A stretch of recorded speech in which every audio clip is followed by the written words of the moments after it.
I've been stopping. He'll be so relieved when he finds out what it is.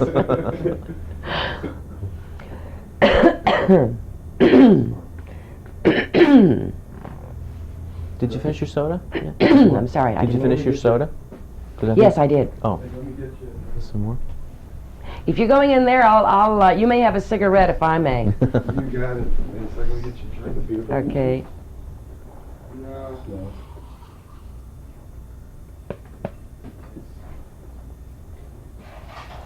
All right, pause it.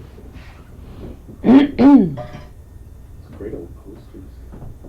I just want you to know you were 20 minutes early and I was Thank you. running out for the flowers and the drinks and everything else. I'm going to have to send it to your hotel now. Oh. It was, because I told you on the phone. Gotta run. And I was, Gotta go get Oh, flowers. bless your heart. You wanted a cigarette? This is just fine. Yes, please. They're right in the side of my briefcase.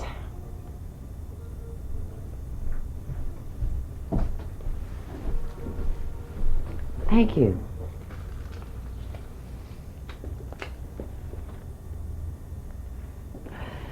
Thank you. You're very welcome.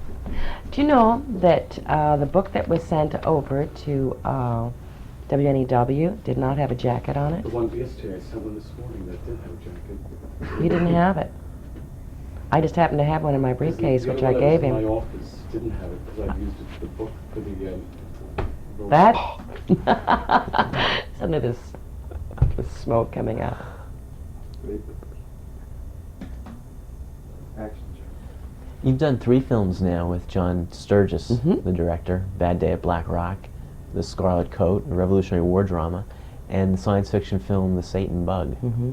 What's your working relationship like with Sturges? Oh, very comfortable, very warm, very easy. John is also more a director for men. Doesn't get himself particularly involved with the women's point of view, so he would always just sort of let me play it from within myself. Strange, I stopped to think about it. Of course, Bad Day at Black Rock, Scarlet Coat, and Satan Bug were all men's films, really. And of course, Bad Day at Black Rock, I worked with so many brilliant actors.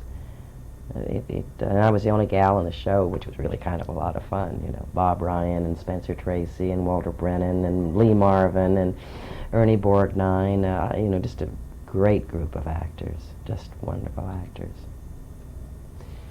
Your science fiction classic, Forbidden Planet. Mm-hmm.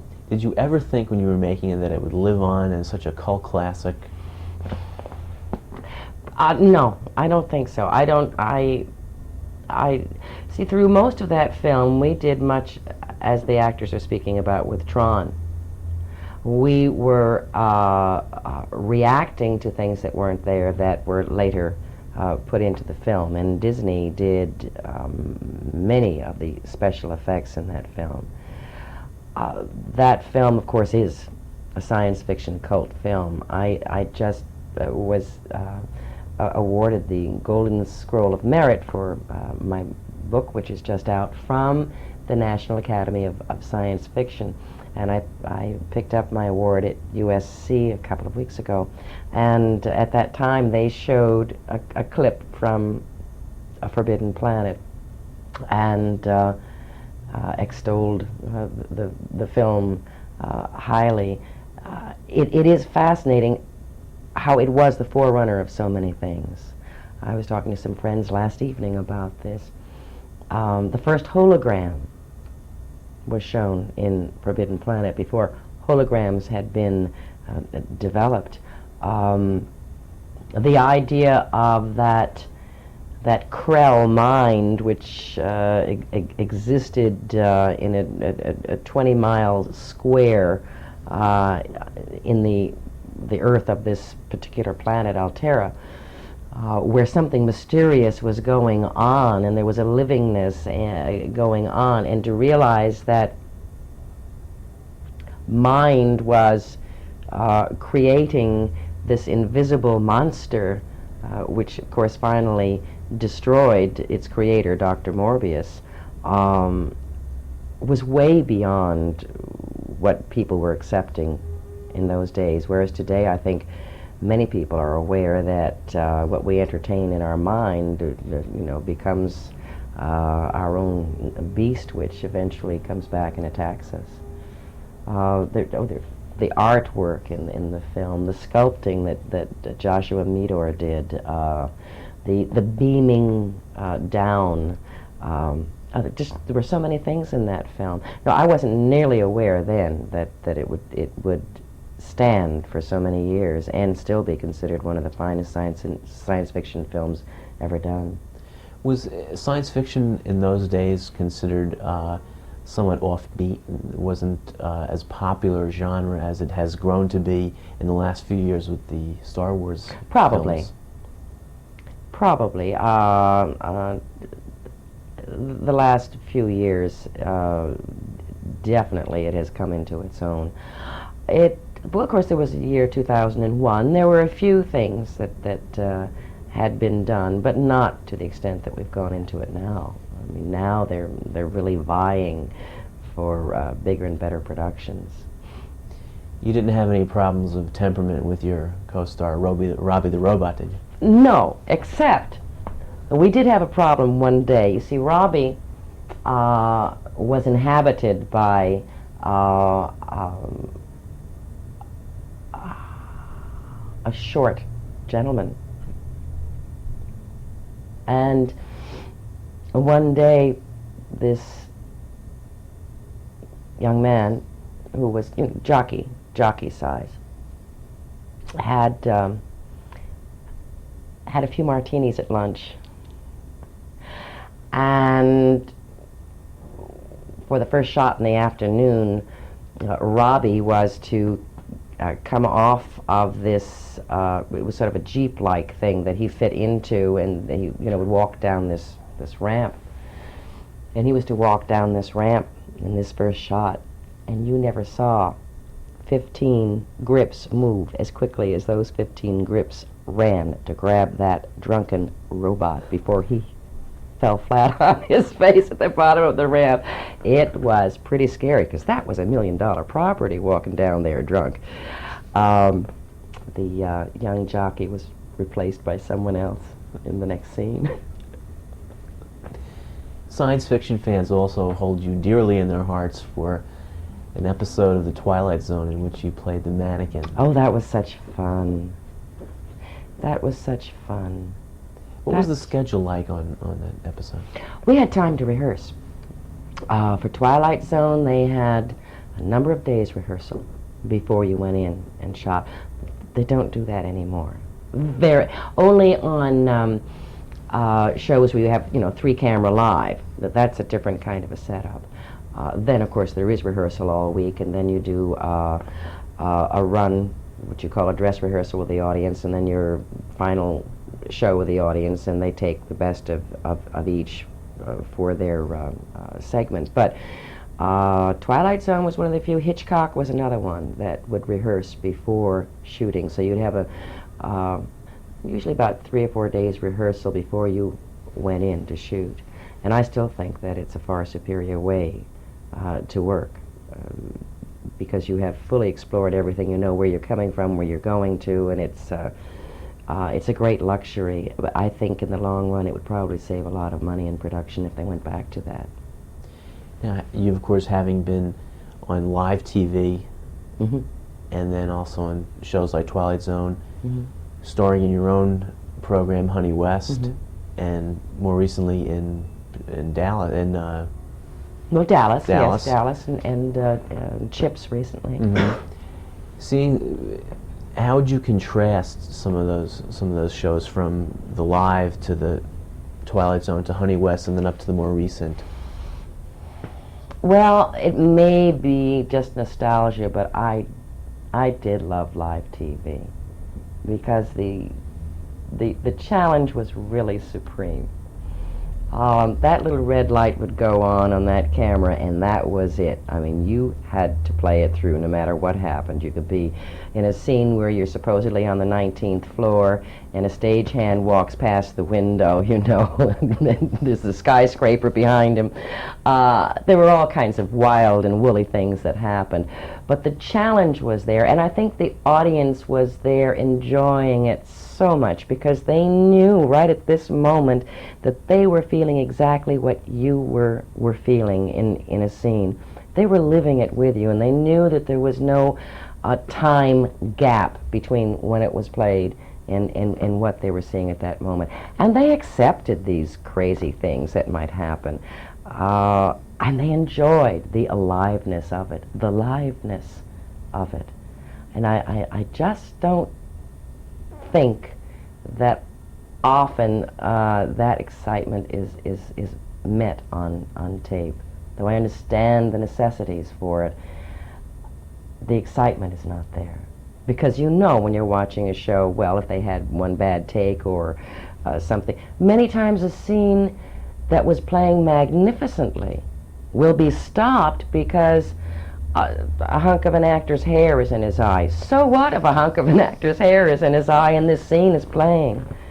And, you know, and on tape they'll stop it and say, well, please, you know, put a little more powder on Miss Frances, or please do.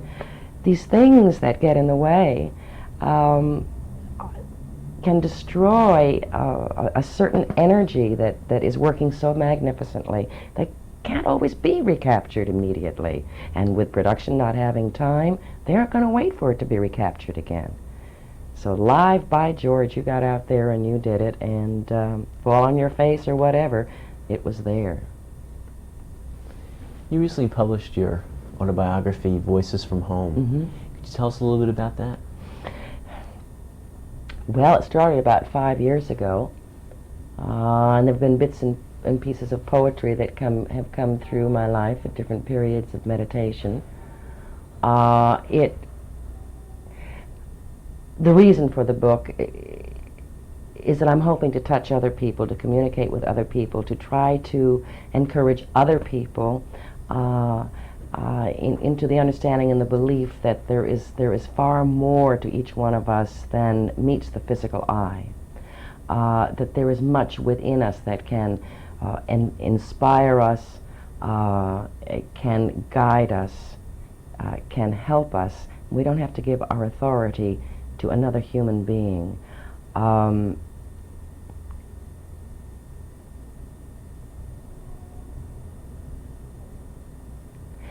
We are taught today, very much today. If we are not being taught it, we are absorbing a feeling of futility. We are being bombarded by death, destruction.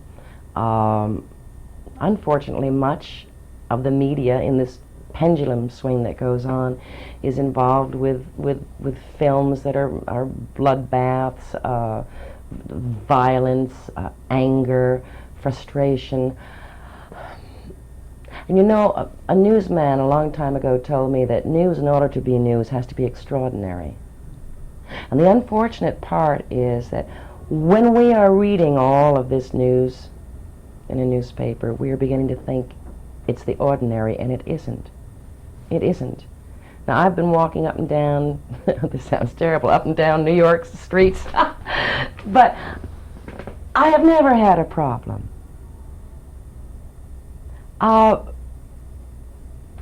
People become so fearful that they put up bars and they get guns and they get things to protect themselves, not realizing that just like the monster from the id in Forbidden Planet, they are creating their own monsters. They are preparing themselves for their own destruction. The book is a number of experiences that have happened to me through my own life, which have pretty much proven to me that man is a very precious being with incredible potential, and we've got to stop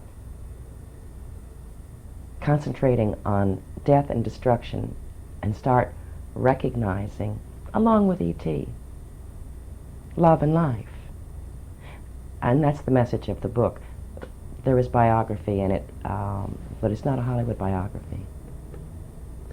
Do you think that show business kind of erodes spiritual depth? You mean living in show business or working in it? Well, it hasn't as far as I've been concerned, so I don't really think that that show business itself does. I think that it is what an individual brings to whatever business he is in.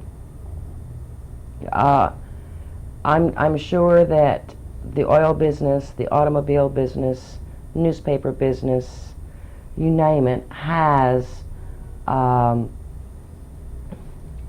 many people who are perhaps warped or greedy, who need success desperately and will do anything to have it, who are fearful of facing themselves and maybe the rat race that they have been in and turned to dope and numerous other things in order to blank out that inner part of them that is saying, hey, wait a minute, you had integrity and you can still have it. No, I don't think that show business or any particular business is the evil monster. It goes back to each one of us as individuals. We create our own environment, whether we choose show business as our field or whatever business it happens to be. As a career woman, you've succeeded in raising 2 children. Mm-hmm. Well, one isn't finished yet. Maggie's still 12. I have Janie's 20. Yeah. Are either of them interested in pursuing a career as an actress? I don't know. I think of the two, probably Maggie would be more interested. She's very creative. She's very outgoing. Maggie might be. I think if not show business, I wouldn't be surprised if she's in communications of some sort. But I'm mostly interested in seeing what they decide they are and what is going to come through them, because they're both very dear people. It's exciting to to ponder what they will be, what they are, something right now. But I mean, as far as a profession is concerned, it will be interesting to see where they go. If you could think back on your career up to this point in time, is there any special moment or a special film that really stands out in your mind?